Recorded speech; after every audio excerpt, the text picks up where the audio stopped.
Welcome, everybody, to the X Factor podcast. Yours, Brewly here, Coach Brew. Riding shotgun next to me is JR, the one and only, the great Jon Rennie, author of the brand new book, All in the Same Boat. Ooh, yes. And you can go there, allinthesameboatbook.com, get yourself a copy.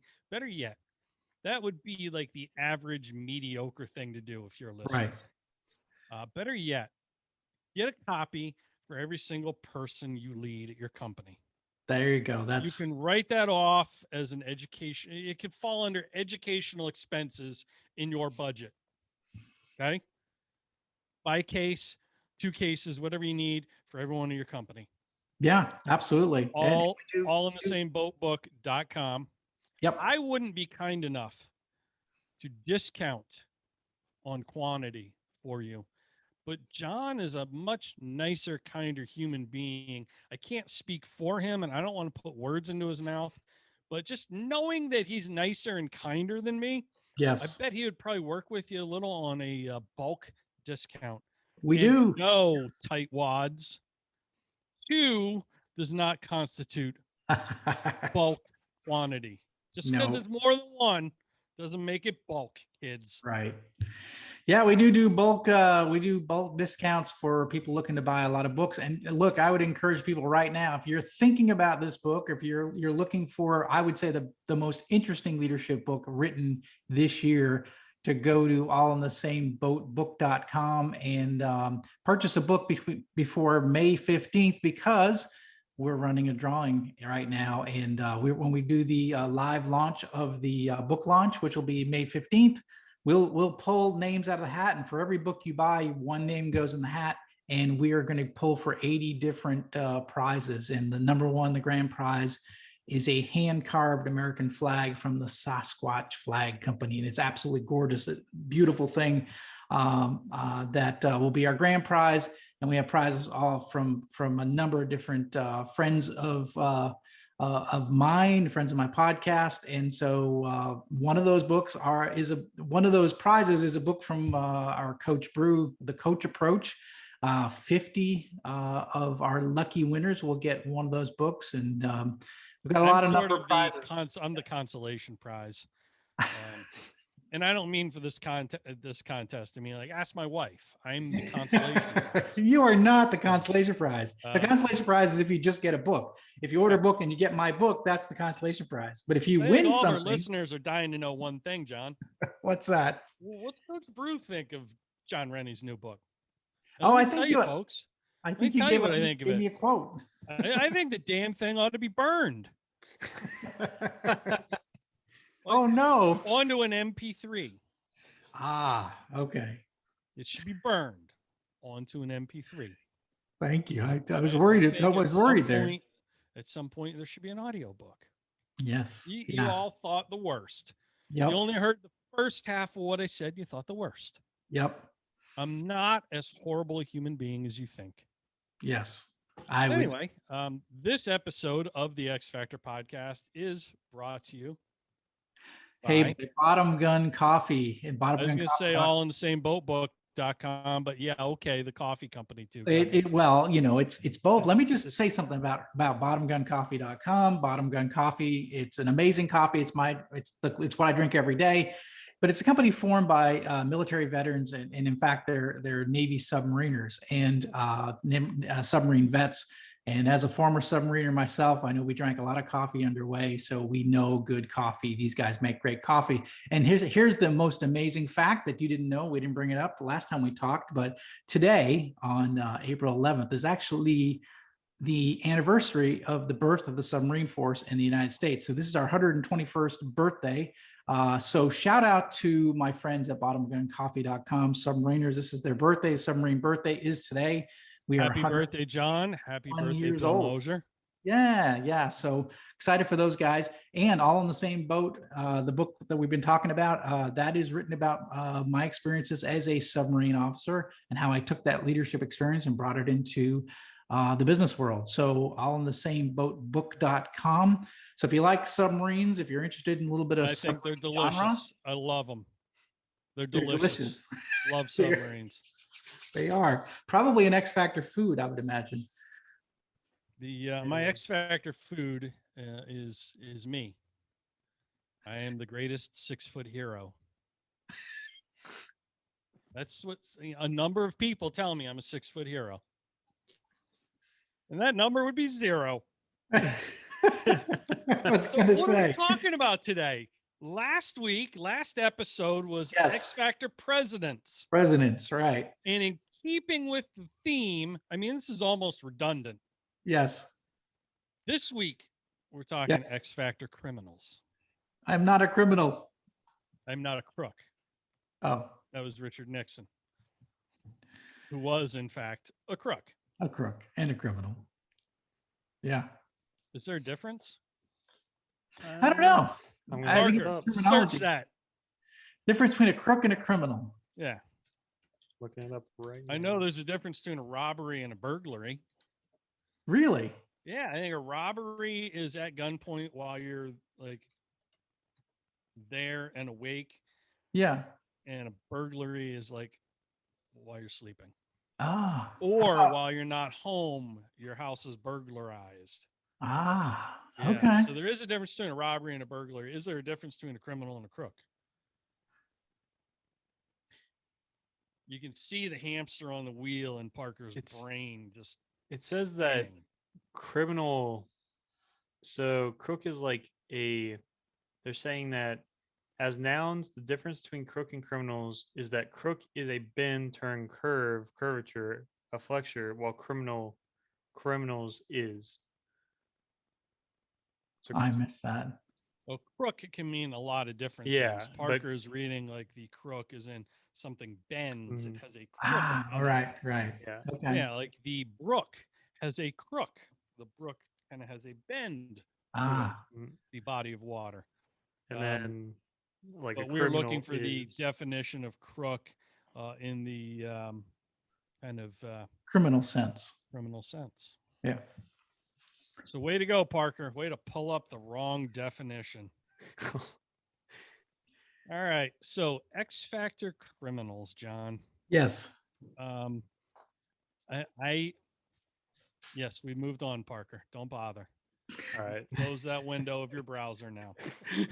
So The hamster didn't. The hamster didn't make it.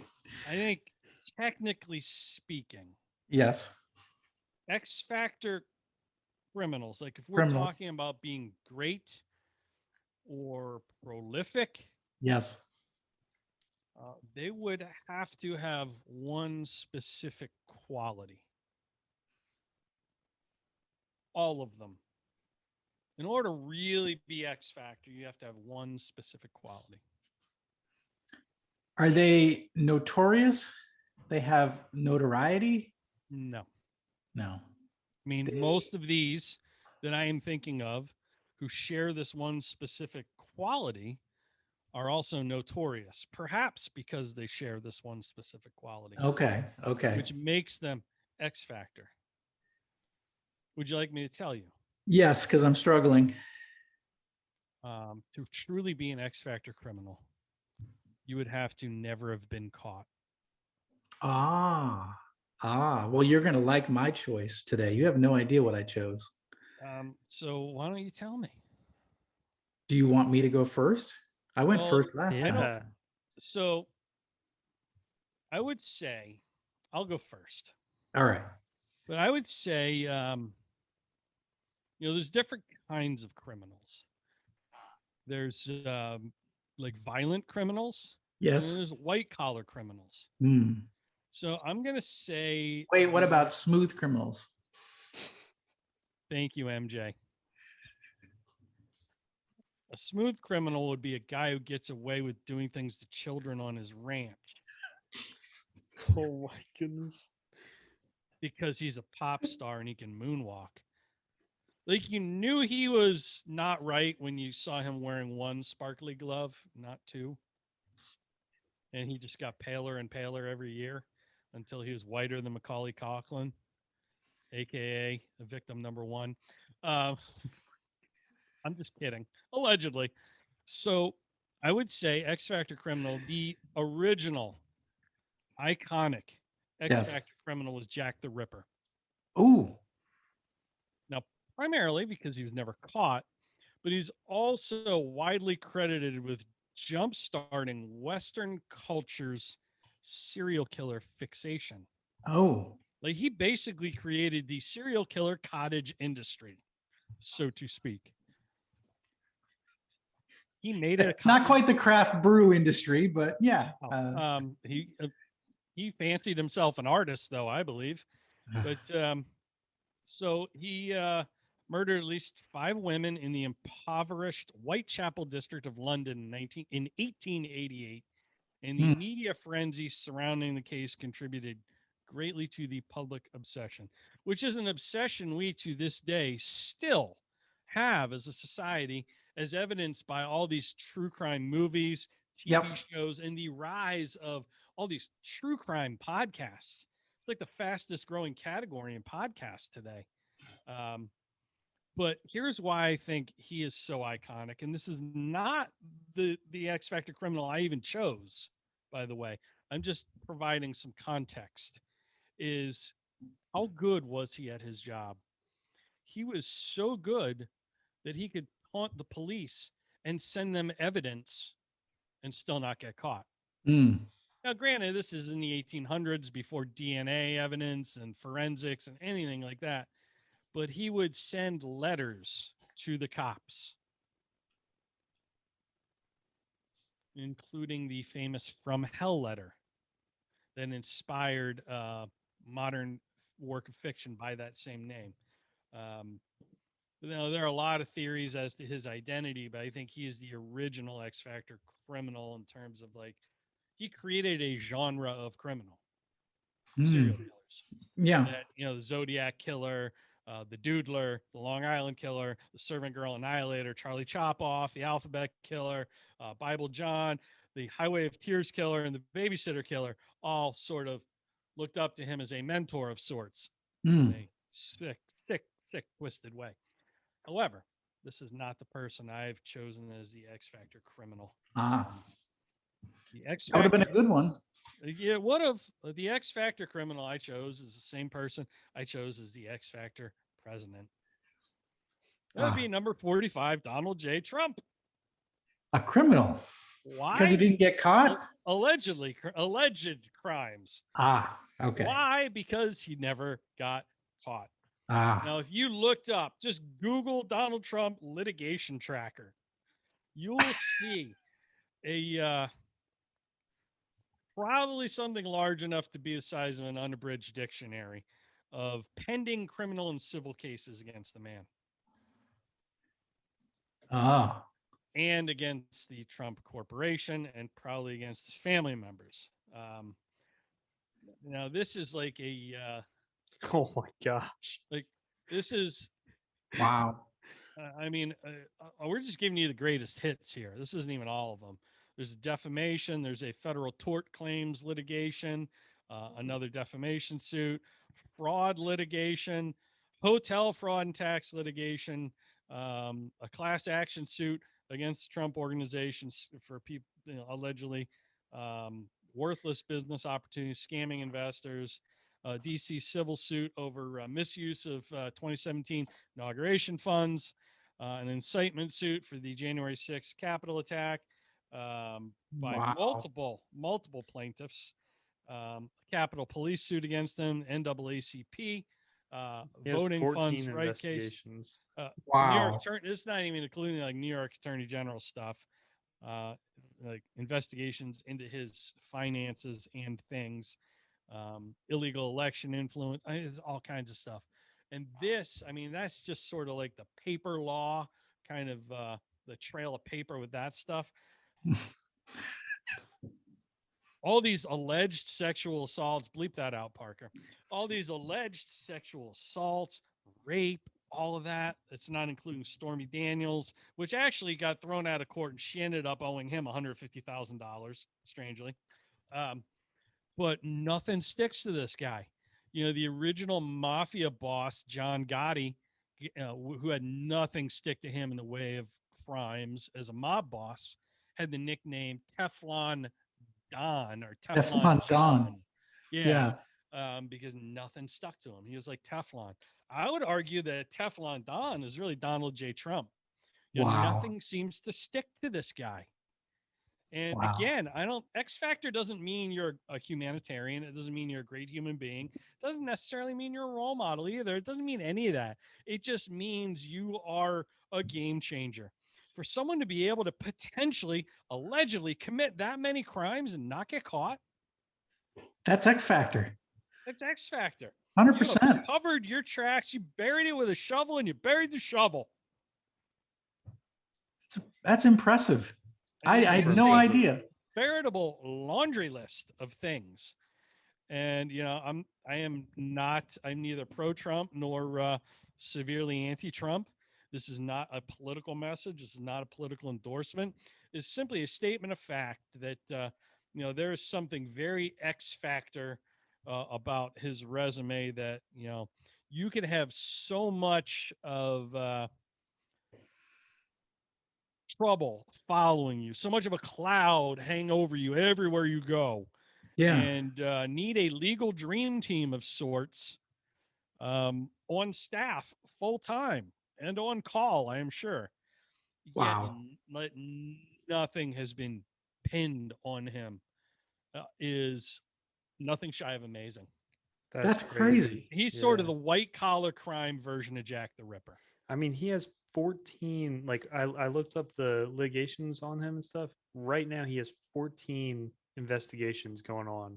Major, on him. Yeah. Major investigations. Yeah, like huge. Never mind all the ones he settled. Never mind all the ones that got dropped. Never mind all the ones he was found not guilty, and the other ones that never saw the light of day in a courtroom. I mean, it's unreal. I mean, he has you have the DC civil suit over misuse of 2017, the Benny Thompson incitement suit. You have Eric Swalwell incitement suit. Swallowwell. Yeah. Eric Swallowwell. Capitol Police suit. I mean, literally, some of these are huge, but 14 current investigations. Crazy.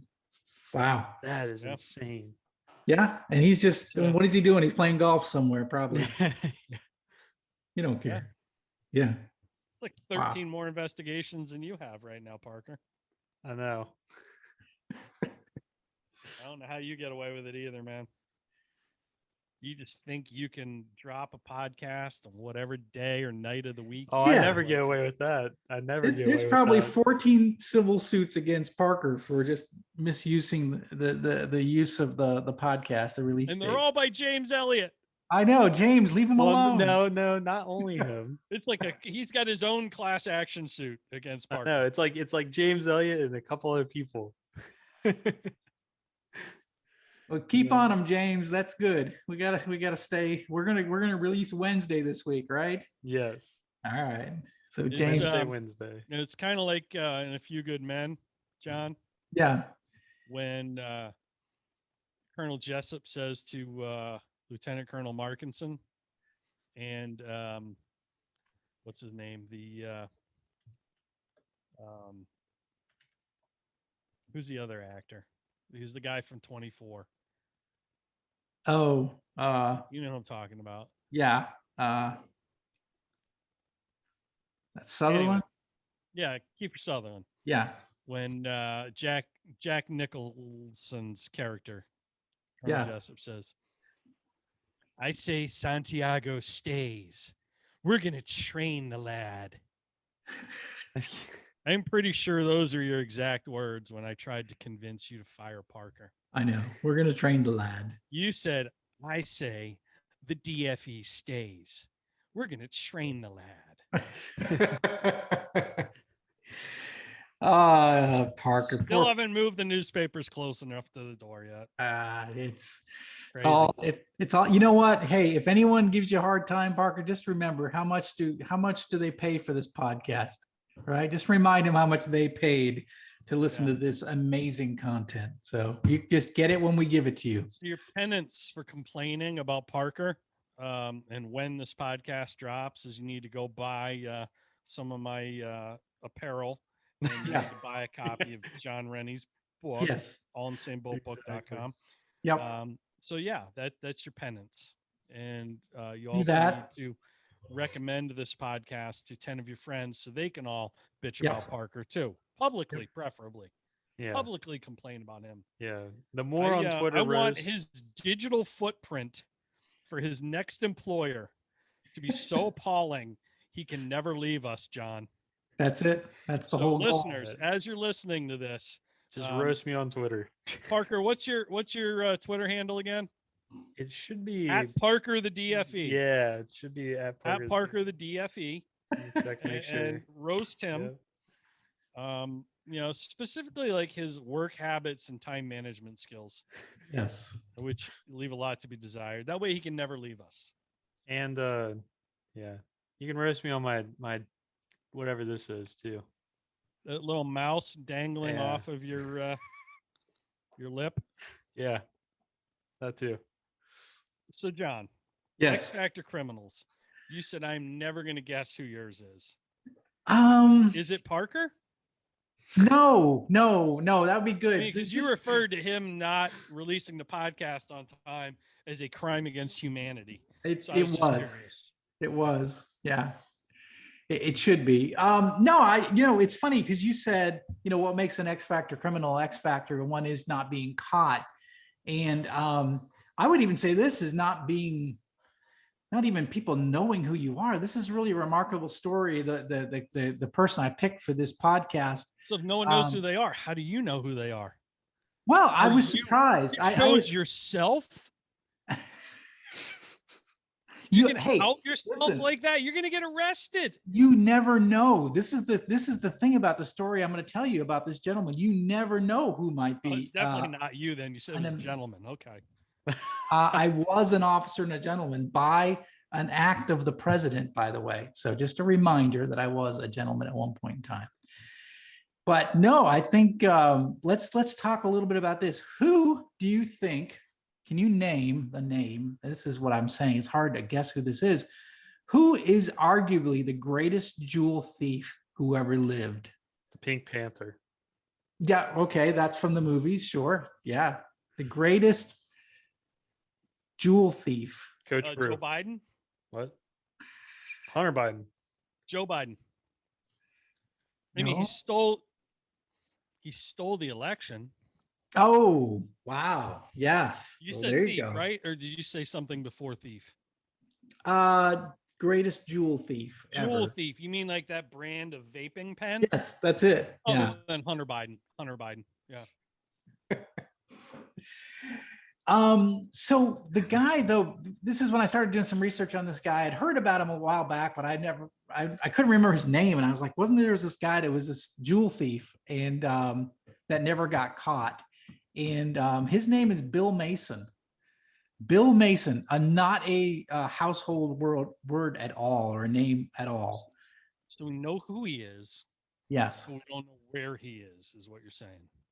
Do we know where he is? We don't know where he is. We know who No, he we is. do but know. don't We do know where he is. He has come. He's He never told. been caught. If we know where he is, wouldn't we He be able to- did eventually get caught. I should say that, but he only spent 3 years in prison for all that he did. And when you hear what he did, you'd say he got away with a lot.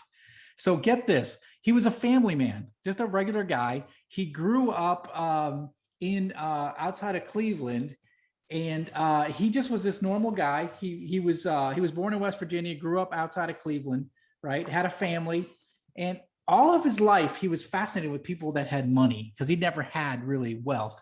But eventually he built up. He became successful in his own business. But then he decided to start robbing from wealthy people just as for fun. He started going out at night and he would research these rich people and find out their habits, and he would break into their homes and steal their stuff. And he didn't need the money. He didn't need the jewels. It was almost like a challenge. It was an adventure. And after his first heist, Mason said that he couldn't resist doing it again because the stealing gave him such incredible euphoria. He loved being where he wasn't supposed to be. It gave him this thrill of being like, inside of, going past security when he wasn't supposed to be there, or being in someone's house when he wasn't supposed to be there. And he He robbed people from the 60s through the 80s. He had a 30-year career, and it's That's, said that he he is stole, consistent.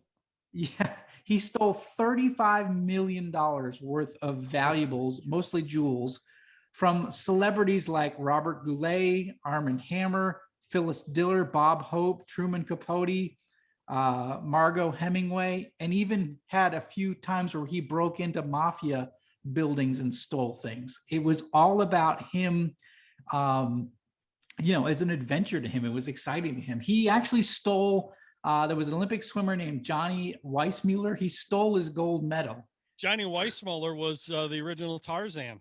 Yes, that's him. He went and stole his gold medal, and he felt so bad. He actually broke in and returned it because he felt so bad about stealing his gold medal, because he knew how hard he worked to get that gold medal. So get this, in the 1980s, he found out that Mr. T was going to be in this area, and he went out. He had a plan to break into Mr. T's hotel room and steal all his necklaces off his end table, but his wife found out about it and told him, basically caught him and said, "No, you're not doing that. That's ridiculous." But he almost stole Mr. T's necklaces too. So idiot fool that messes with his wife. Can you imagine that? He wouldn't even go against her wishes. No, he had no fear of anything or anyone except his own wife. It's a smart man. Yep. So get this. He once seduced a high-profile Midwest socialite into leaving her prominent industrial husband for him. He was like a con artist, and he nearly died after being shot after one robbery. So he did get dinged. And the other thing he did was he tricked both Christie's and Sotheby's into selling some of the stolen merchandise. So he played off that he was this wealthy guy. He had this jewelry he wanted to sell, and he turned some of that jewelry into money by conning Christie's and Sotheby's. So he was on there was a nationwide manhunt for 5 years, and he kept eluding the law. Eventually, he did get caught, but he only spent 3 years in prison for all of what he did. $35 million worth of stolen goods, and he spent 3 years. How did he get out? How's that even possible? Yeah, how is that possible? I have no idea. Whether they just couldn't process. I guess I think I read that he had really good attorneys, and they only got him on a small crime versus some. Shout out Johnny Cochran. Probably. Yeah. In 2005. After the statute of limitation was done, he quit, doing his thievery. And in 2005, he wrote a tell-all book called "Confessions of a Master Jewel Thief," and where he told all about what he did and all his exploits and all the things he actually stole. And it was past the date where anything could happen. So he told his life story. So there's this guy named Bill Mason, who became like the greatest jewel thief in America, and nobody really knows who he is. And I think and it was kind of interesting. He was an ordinary guy who was obsessed with fame and fortune, and he did some extraordinary things. I mean, I'm not saying to celebrate him, but he did some pretty amazing things. He broke into all these people's houses and he stole their stuff. It's crazy. See, I thought he was gonna be kind of like a Robin Hood type dude, where it's like he breaks in, steals from the rich, and gives to the poor. No, I think he stole from the rich and gave it to himself. So yeah, but he just loved conning people. He loved the chase. He loved chasing after things. And it's a great story of an X Factor guy doing, an ordinary guy doing something really extraordinary. Like, how do you figure out how to break into Mr. T's hotel room and steal his gold chains? Who does that? Who even thinks that this is what wake up in the morning and go, crazy. You know what I'm going to do today? I'm going to steal Mr. T's chains, right? It's crazy. That's amazing. That's wild. Bill Mason, a name you probably never heard of. I do think there are certain criminals who just enjoy the thrill of committing the crimes. Yeah, and I do. I agree. They do. Why else would that guy do that? Yeah, right? Yeah. There's a guy. When we were researching this, John, I started thinking about this. There's a guy in my hometown when I was a Ute who it kept escaping from prison. Mm. and it didn't matter where they put him, he would escape. And it was almost like he was trying to get, his name was Merle Unger Jr. Merle Unger. He escaped in 3 different states: Florida, Pennsylvania, and Maryland, and would be on the run for a few days and then get caught. He'd rob like a grocery store, and there'd be a cop off duty in the store, and like that's how he would get caught. Um, but it was just a guy who didn't want to escape jail, I don't think. He just wanted the thrill of being able to say he could get out. And so here's my favorite story. Um, he escaped jail, prison, really, for the first time in 1967. He was 18 years old, and he figured out how to tie his bed sheets together and climb out of a window at night so he could go see his girlfriend and play bingo at the Catholic church Of course. before climbing back into his cell in time for roll call the next morning. And he My did this how gosh. long? Oh, he did this until a sheriff's deputy went to play bingo and saw Unger sitting there and was like, whoa, wait a minute. I know that guy from I- work. So this is the best part. So the jail officials increased security, and he just found another way out other than tying the stereotypical tying the sheets to the window thing. Right. So a local radio station started a Merle Unger fan club. His public defender made T-shirts that said "Merle, baby, where are you?" So he escaped from prison in Carlisle, Pennsylvania, which is like 2 towns over from me, by tying a piece of rope to a 10-pound dumbbell and wrapping the other end of the rope around his neck. Like most people would do that, you think, oh, he's going to hang himself from a rafter, like Epstein. Right. He didn't kill himself. Never No. mind. No, so he piled up some tables, put a ladder on top, climbed up to a beam, pulled up the ladder, set it up again, reached even higher, and then hurled the dumbbell through the skylight glass, and then climbed through the broken window into the December cold, wearing nothing but a short sleeve T-shirt. So he basically threw the dumbbell out and followed the dumbbell with, with his body. Yeah. So he escaped to Florida at one point. And he was supposed to stand trial for murder of the cop in the grocery store a bunch of years earlier, and escaped by hiding in a hijacked dump truck. Went to Florida, national manhunt, and he met a woman down there. And now this is funny because even inmates can be entrepreneurial. Sure. So he was working in the prison library, I believe, and he made friends with another inmate who, while he was like waiting to be prosecuted, this inmate told him he'd been like writing to women, and you know how like strangely some women will like fall in love with people in prison. Well, this guy basically got his pick of the litter of all his female pen pals, and then would sell the names and addresses, like sell some of the other women's letters to his fellow inmates for money or maybe for cigarettes or whatever. Yeah. So that's how he got his pen pal and ended up marrying this woman and having 2 children. And both of those children were conceived in prison. Nice. But then after he married and had kids, decided he no longer wanted to escape from jail anymore. So he just spent he realized like, oh, I have kids. Yeah, I think I'll stay in prison for the rest of my life. He chose that over being a dad. But Nice. yeah, can you imagine like having a fan club at a radio station and Yeah. your public defender selling T-shirts that says "Merle baby, where are you?" This is all like going on during my formative years. I had nightmares about like, him escaping from the jail in our town, which he did like 2 or 3 times, and like showing up at our house. Like I had nightmares about this stuff. Mm, Anyway, that's wild.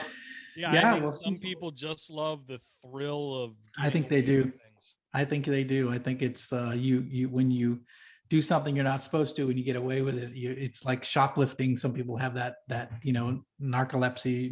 What do they call it? Not narcolepsy. What is that? Kleptomania. Kleptomania. Yeah, where they're narcolepsy when you fall asleep in meetings. That's what I have. So Yeah, pornographic memory, photographic memory. We get something these like things that. confused, John. It's messed up. Yeah, exactly. But yeah, seriously, like it's a special kind of person that breaks back into jail.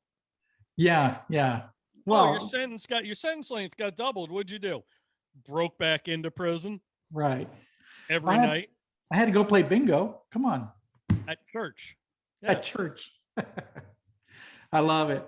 He's a lot like Bill Mason. Bill Mason was kind of a crazy guy that he was a jewel thief, a master jewel thief that really got away with a lot. I mean, for only spending 3 years in jail for Not as much as 35. Trump.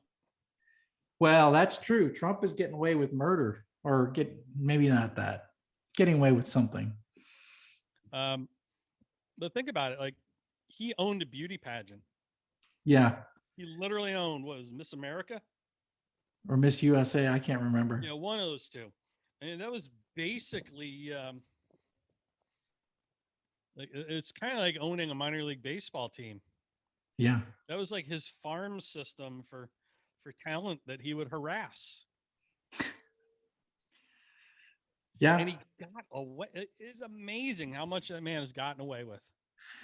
Well, it's all going to come out, right? He's got 14 plus litigations, investigations happening. So we'll see what happens to him over time. You know what it's going to be? It's going to be kind of like that mafia guy where Elliot Ness, the prosecutor, they couldn't get him on any of the criminal charges, but they got him on tax evasion. Who was that? Right. Which mafia guy was that?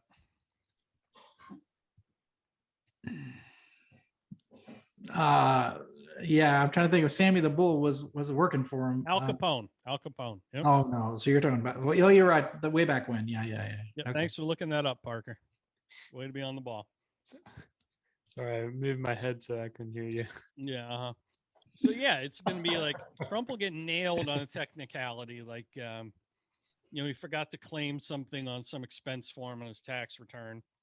Yeah, which those don't exist, by the way. Yeah. Well, I mean, they're gonna nail him for whatever they can nail him for, Yep. So It's just so they can get they can sell commercials for their news organizations, because I think that's what they want to do. Boom. Boom. There you have it. There it is. X Factor Criminal. Criminals. Yes. Not to be confused, or maybe to be confused with the previous episode, X Factor Presidents. Same thing. Yep. Well, in my case, it really was. It really was. Yeah. Trump both times. If you haven't watched both the episodes, you haven't tuned into both of them. So Yeah. I literally had half as much show prep to do the last 2 episodes than you, John. That's true. Yeah. So there you have it, and there it is. We have been brought to you by Bottomgun Coffee, bottomguncoffee.com. Yes. Myself, some of my favorite, Ahab's Revenge, which is just freaking delicious. And as I have told you many times before, I mean, look at how smart and good looking Jon Rennie is. Yep. He wasn't always that way. When I first met John, he was dumb and ugly. Then he started drinking Bottomgun Coffee. Yes. And you just saw like this caterpillar turn into a butterfly right before my eyes. And I said, John, what is this veritable fountain of youth you seem to have found, sir? He said, Yep. Coach Brew, I drink Bottomgun Coffee. That's what it was. And that's like, look, I'm getting there. My hair is growing back. Look at that. I'm improving. Yes. There's a little glow up taking place here. You just can't see it yet. It's Yeah. all because I found the bottom gun. So yeah, get you some of that. Bottomguncoffee.com. Get you a copy of All in the Same Boat at allinthesameboatbook.com. John's Yes. new book. There's a contest going on Yes. where you could win a hand carved American flag from Sasquatch himself. Yes. Yeah, a freaking Yeti in the woods is going to hand carve you an American flag. He's going to stain the stars and stripes for you. Solid oak. He's going to hand carve it. And I think he's just using like one of those little, well, it's got to be because it's an American flag. It needs to be a knife that Sasquatch himself got that's made in the USA. I have a Kershaw knife, which I think is Nice. probably the best made in the USA knife there is. I have a feeling Sasquatch, who is in the Pacific Northwest, and that is where Kershaw Knife Company is, he's probably hand carving that thing with a Kershaw. Most Shout out likely. to Kershaw. You ought to sponsor me and the podcast and Yes. the co-host and the DFE. Just saying. But Yeah. anyway, that's a hell of a prize for a book launch. Yes. And those things are gorgeous. I have one. It is just They are. patriotic and beautiful, and will be, if you hang it up in your den, your office, wherever, it would be a wonderful conversation piece. Beyond the fact that it is just a nice piece to have on display, and just classes up the joint. Yep. So, Yeah, yeah. no, it's a great gift. And so yeah, go to allinthesameboatbook.com and you get a great book, and you'll also get a chance to win that as our grand prize. We have Now, 80 other. John, if someone entered if someone bought 100 copies, do they Yes. get 100 entries into this contest? Yeah, every book is one entry. wow. So if you buy 100 books, you will get 100 entries into this drawing. So it is worth every penny. You know what that reminds me of? A That little sounds bit. very similar to something else I know of. What do you know about Coach Brew? That sounds very similar to a little contest I have going on with my apparel brand. Ooh, tell us. We're giving away a standing desk. You're not the only one that Nice. gives away fabulous prizes.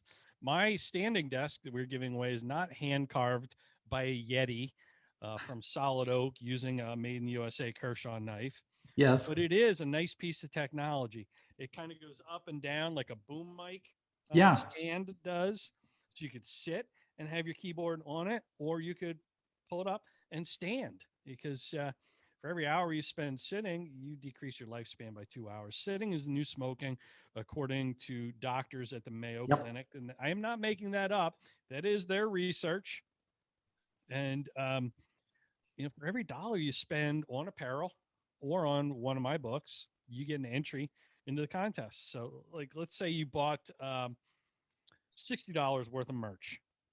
So you got 2 hats, and then you bought 2 copies of one of my books. That's 100 entries. Yep. Yeah.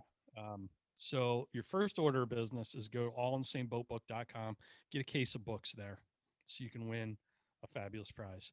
Then you go to chinupchestout.com and get yourself some merch there. The more the merrier. The links will be below, and you can win a standing desk. Yeah. Compliments of yours truly. John, we give away fabulous prizes. We do. I'm We struggling do. to understand how we stay in business, because we're so freaking generous and kind Yeah. and humble. You and Yes. I are arguably the 2 most humble people on the planet, I think so. conservatively speaking. Yeah, I've been awarded the most humble persons 7 times in a row. Only 7. That amazes me. Yes. That one year where they had the mail-in voting for most humble person in America, Yeah, I lost we got that screwed year. on that one. Yeah. Well, That was 2020. yeah. Amazing. So, folks, what we really want you to do after you're done spending all your money with us is to like the Yep. podcast, rate it, review it, share it with people who, if you enjoy this, you probably A, are cool, and B, have a lot of cool friends. Yes. So it'd be irresponsible of you not to share all of this enjoyment with all of them. notes. I think that would be important. It'd be an important, meaningful contribution to society on your behalf. So go ahead and pay it forward and do that. And if you have topics you want us to discuss, share them with us. Dan Lawrence, who is one of our P1 listeners, recommended we do an episode on X Factor foods. Yes. And how did he do this? He left me a voicemail. So if you go to our podcast webpage, the link is below, you can leave us a voicemail. Yep. And after leaving me this voicemail, he went on to call me and give a 20-minute diatribe about why the sandwich is the most X Factor food. And I don't know that I could argue otherwise, but John and I are going to try to. Yes. So X Factor food, thanks to one of our listeners, is going to become an episode. What other episodes would you like to hear? Here's a couple that we have in the hopper that we're getting ready to record. X Factor food, X Factor heroes. Yep. The third one that I forgot to tell you earlier, John and Parker, was X Factor numbers. Numbers. Ah. Yeah, that's kind of different. So those are three examples that come to mind. What X Factor things or people would you like us to break it down about? Yeah. Places, people, places, things, companies, brands, products, things. Yep. Yeah, there it is. There you have it. There it is. That's another edition of the X Factor podcast. Everybody, make sure you say goodbye to Parker and harass him on social media at Parker the DFE on Twitter. And I don't know what his Instagram is, but you could cyber stalk him. He encourages that sort of bad behavior. He does. We'll see you in the next episode of the X Factor podcast. John, say goodbye to everybody. Goodbye to everyone. Coach Brew wants you to text him. Exclusive content if you opt in. You can reach out to him on the fan line 24/7 anytime. Guys, are you tired of feeling sluggish and falling behind the competition? Are you losing critical performance when and where it matters most? Well, I felt the same way when I started listening to the podcast. Now I have more energy, more stamina, try it out now with no embarrassment. The X Factor podcast arrives packaged on your computer, smartphone, or tablet. Get started on your better self today. Side effects of the X Factor podcast include memory problems, back pain, diarrhea, dizziness, and vision